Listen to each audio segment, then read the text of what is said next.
স্ত্রী অসুস্থ, মা বাবা চিন্তায় ছিলেন, তাই ছুটি দেওয়া হয়েছে।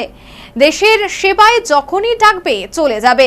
পাকিস্তান থেকে বন্দিমুক্ত এ কথাই বললেন বিএসএফ জওয়ান পূর্ণম কুমার সাউ।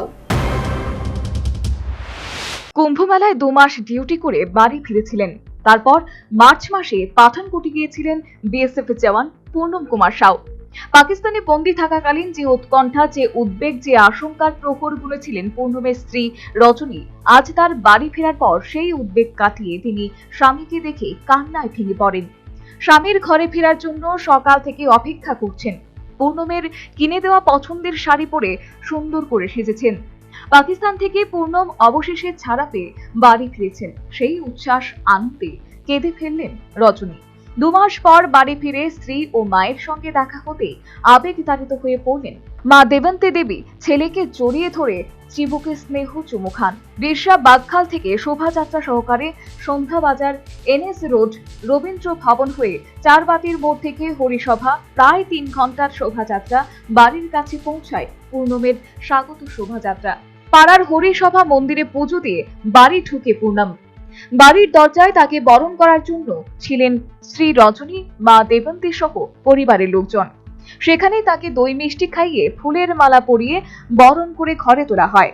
বাড়িতে অতিথি সহ প্রতিবেশীদের ভিড় উপচে পড়ে। এই ছবি তুলে ধরছে পূর্ণম কুমার সাউ নিজের পরিবারের একেবারে বাড়ির দরজার গোড়ায় এই মুহূর্তে দেখতে পাচ্ছেন একেবারে গোটা বিশ্ববাসী।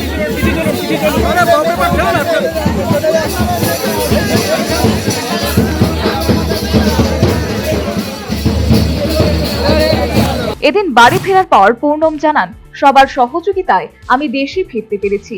মা বাবা চিন্তা করছিল, স্ত্রী অসুস্থ হয়ে রয়েছে, তারা দুশ্চিন্তার মধ্যে ছিল, সেই কারণে আমাকে ছুটি দেওয়া হয়েছে। আমাদের যে প্রশিক্ষণ দেওয়া হয় তা দেশের জন্য, দেশের সুরক্ষার জন্য। সেজন্য আমরা দাঁড়িয়ে থাকি। যখনই আমাকে দেশের সেবার জন্য ডাকবে আমাকে যেতে হবে। ट्रेनिंग ही हमारे वतन के लिए दिया जाता है। देशवासियों की सेवा कर रहे हैं, इसके लिए तो वतन के लिए तो ज्वाइन करना ही पड़ेगा, फिर देशवासियों की सेवा करेंगे, तो उसमें कोई दिक्कत नहीं है। অবশেষে ডিউটি থেকে বাড়ি ফিরল বিএসএফ জওয়ান পূর্ণম কুমার সাউ। স্বাভাবিকভাবেই খুশির জোয়ার বিএসএফ জওয়ানের মা বাবা, স্ত্রী সহ আত্মীয় পরিজনদের। তবে এদিন বিএসএফ জওয়ান পূর্ণম কুমার সাউকে তার এলাকাবাসী যেভাবে সংবর্ধনা জানালো তা ছিল বিশেষভাবে লক্ষণীয়। Bureau report, news vanguard.